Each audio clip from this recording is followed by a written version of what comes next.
Oi pessoal, passei para falar rapidinho com vocês porque hoje aconteceu um caso muito próximo, né, de mim, da minha família, de suicídio, né? Uma moça que eu conheci desde criança, desde pequenininha, ela se suicidou. Aí eu fico pensando, né? Quem se mata tem salvação? Que na palavra de Deus fala que o único pecado que não tem salvação é a blasfêmia contra o Espírito Santo, né? Mas então quem se mata tem ou não tem salvação? E também fala na palavra de Deus que todo pecado será perdoado. Se todo o pecado será perdoado, menos a blasfêmia contra o Espírito Santo, então no meu entendimento, a pessoa que se mata, ela não vai para o inferno. Ela não perdeu a salvação dela por esse pecado de se matar, né? Eu acho que não compete a nós adicionar mais nada nessa lista, porque se fala que todo pecado será perdoado, quem sou eu para adicionar algum pecado nessa lista e falar que esse pecado não tem perdão, né? Quando a pessoa se mata, ela não tem tempo de se arrepender, Elaine. Como que a pessoa vai ter a salvação dela se ela não teve tempo de se arrepender? Tá lá, às vezes pula de um prédio, às vezes se enforca, às vezes dá um tiro na cabeça. É muito rápido, né? A pessoa não tem tempo de se arrepender. Então, por ela não ter se arrependido, é por isso que ela não tem o perdão, né? Tá, então vamos colocar no lugar, então. Por exemplo, eu tenho uma vida com Cristo, eu cresci dentro da igreja, eu tenho uma vida com Cristo, eu procuro viver na santidade, fazer as coisas tudo certinho, e aí eu tô na casa da minha mãe, eu discuto com ela e saio rápido com o carro, e lembrando que eu tenho uma vida com Deus, tá? Eu saio rápido com o carro, e eu bato esse carro e eu morro. Eu não tive tempo de me arrepender. Eu vou pro inferno? Ou não, só porque eu não me matei, o meu pecado, ele é menos pecado do que a pessoa que se matou. O que eu percebo, assim, é que a gente coloca um peso muito grande no suicídio, né, da pessoa se matar. Acho que é porque é uma coisa que a gente abomina, a pessoa tirou a própria vida, né, e acho que é um peso que a gente coloca, né, mas se a gente falar em questão de tirar a vida, então o homicida, ele não tem salvação também, então o pecado dele também não pode ser perdoado, porque ele tirou uma vida, né? A pessoa se mata, ela tira a própria vida, mas um homicida, ele tira a vida de outra pessoa. E aí? Ele tem salvação? Pro pecado dele tem perdão? Ah, Elaine, mas lá em Efésios fala, né, que pela graça nós somos salvos. Eu acredito nessa palavra, que é pela graça que nós somos salvos, né? E Romanos também fala que nada nos separará do amor de Cristo. Nada. Nem a morte, né? Que até nesse versículo fala que nem a morte vai nos separar do amor de Cristo. Então, a pessoa se matou, ela morreu. Se o único pecado que me condena é a blasfêmia contra o Espírito Santo, e se nem a morte vai me separar do amor de Cristo, e se eu sou salva pela graça, então eu não acredito que uma pessoa que se matou, ela não tem salvação. Ela perdeu a salvação dela. Eu enxergo de uma forma, diferente, né? O que traz a salvação do pecado é o quê? É o nosso arrependimento ou é o sacrifício de Cristo? O sangue de Cristo. Eu sou salva porque eu me arrependi, isso me tornou santo, um mini Deus, né, ou um anjo, sei lá. Ou eu sou salva pelo sacrifício de Cristo, que é o sacrifício dele que me justifica, né, o sangue dele que me justifica.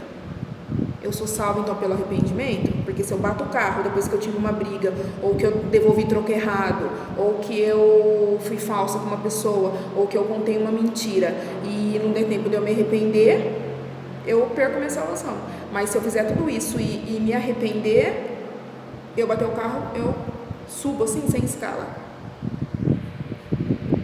Ah, Elaine, mas lá em 1 Coríntios fala, né? 1 Coríntios 3,17 fala que Deus, ele vai destruir aquele que destruir seu templo. né? Então eu já tô condenada, né? Porque eu comi demais, engordei, acabei com a minha saúde, tô destruindo o templo.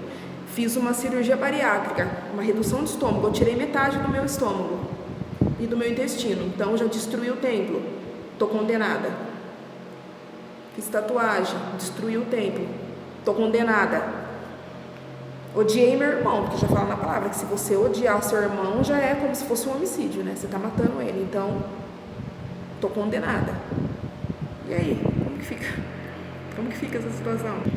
E aí a gente começa a fazer uma lista de pecados imperdoáveis, né? De pecados assim eternos. Porque a gente se acha o juiz que pode ou não colocar pecado na lista de uma pessoa e falar: essa vai para o céu porque matou, aquela vai para o inferno porque se matou. Né? A gente é muito inteligente, a gente é muito dono de si mesmo.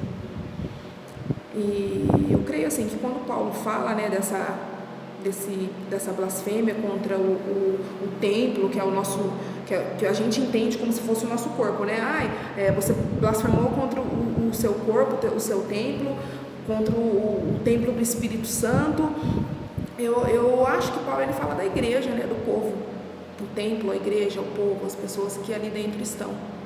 Né? Eu creio que ele fala que qualquer um que atentar contra o templo, contra a igreja, é daquele, né, que se levanta contra o ungido, que Deus ele vai pesar a mão, que Deus ele vai destruir, sim.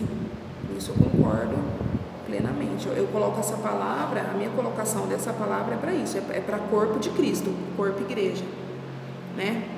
E foi de manhã, eu acordei, abri meu Facebook e vi lá, né? Essa menina, ela é irmã do meu primo, dos meus primos, né? De um outro relacionamento, e ele postou: ai, minha irmã, né? Faleceu. E eu fiquei assim, falei: nossa, eu vi ela pequena, né? Eu vi ela crescer, toda uma menina linda, com um futuro brilhante pela frente. E até comentei com uma pessoa de manhã, falei assim: você viu onde estava a igreja, né? Nessa hora. Ele falou assim: a igreja estava no mesmo lugar, ela não procurou porque ela não quis. Assim, eu acho que a gente tem que entender que cada realidade é uma realidade, só que existe uma coisa que se chama depressão. E depressão a gente cura com terapia e com remédios antidepressivos, né? Porque a gente tem que entender que a depressão, ela mexe com os hormônios da gente. A pessoa tenta ficar feliz, ela não consegue. Ela tenta buscar ajuda, ela não consegue. A gente tem que olhar para essa situação com um olhar diferente. Nem tudo é espiritual, nem tudo é demônio. Era falta de Deus na vida da pessoa, por isso que a pessoa se matou. Tem pessoas dentro da igreja que estão depressivas, tem pastores que estão se matando, tem missionários que estão se matando. E quem é você? Quem sou eu para falar que essa pessoa não tem Deus na vida dela? Ela está sofrendo de uma doença. Depressão é uma doença que precisa de tratamento. Às vezes tem uma pessoa do seu lado depressiva e você não sabe, porque a pessoa está sorrindo, porque a pessoa está conversando com você, ou porque você está limitado ao seu mundo. Ao seu mundo. Às vezes até você tem depressão e você não sabe. Então a gente tem que parar de ser hipócrita, de ser juiz dentro da casa de Deus, de colocar o dedo, de apontar e de falar que a pessoa se matou e ela vai para o inferno. Né? Vamos prestar atenção mais no umbigo da gente, no nariz da gente, antes da gente colocar o dedo na cara da pessoa e falar: a pessoa se matou por falta de Deus. Gente, é uma coisa tão séria isso.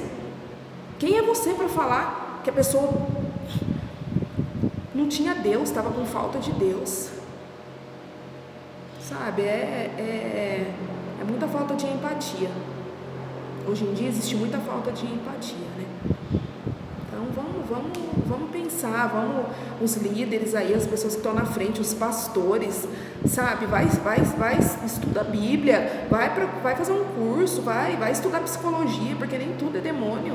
Às vezes a pessoa tá com uma patologia, tá com uma doença do seu lado, e você tá tão assim, tão cego, ou tão certo só das suas verdades, que você não enxerga que a pessoa está pedindo ajuda ali do seu lado e às vezes não faz nada. Vem aqui que eu vou orar, vou expulsar esse Satanás que está no seu corpo. Às vezes o Satanás está no seu corpo, né? Que te cega e não te deixa ver que o próximo está precisando de ajuda. Bom, esse é o meu pensamento. Porque o Deus que eu sirvo, o Cristo que eu sirvo, ele não é um ditador, ele não é um Hitler, ele não é um ditador, ele não julga as pessoas pelo pecado delas, muito pelo contrário. João 3,16, né? Ele amou o mundo de tal maneira que ele deu um único filho, para que todo aquele que nele crê não pereça, mas tenha vida eterna. Eu vou lá e vou julgar a pessoa que às vezes estava passando por um momento difícil, passando por uma depressão, e não teve um santo da terra, né? Um crente fervoroso, um crente assim, ali ó, com Deus, né? Que percebeu que essa pessoa estava gritando por socorro, né? Eu creio assim, que religiosidade, ela emburrece as pessoas. Religiosidade emburrece as pessoas, né? Ser cristão é uma coisa. O que significa ser cristão? Pequeno Cristo, seguir a Cristo, ser imagem e semelhança de Cristo, fazer as obras que Cristo fez. E eu não me recordo dele ser tão assim juiz, tão ferrenho assim, colocar o dedo e falar, ó, para você não tem jeito, né? Então, vamos prestar atenção aí. Eu acho que não é só em setembro não, que a gente tem que ter esse olhar para o suicídio, né? No resto do ano a pessoa pode se matar, aconteceu o que for, não tem problema. Aí chega setembro amarelo, todo mundo quer falar de suicídio e fala com uma propriedade, né? Como se realmente entendesse aquilo. Para a pessoa chegar nesse ponto de querer tirar a vida, imagina o nível de sofrimento e de pressão no psicológico dessa pessoa e no emocional dessa pessoa. Quem somos nós para julgar, né?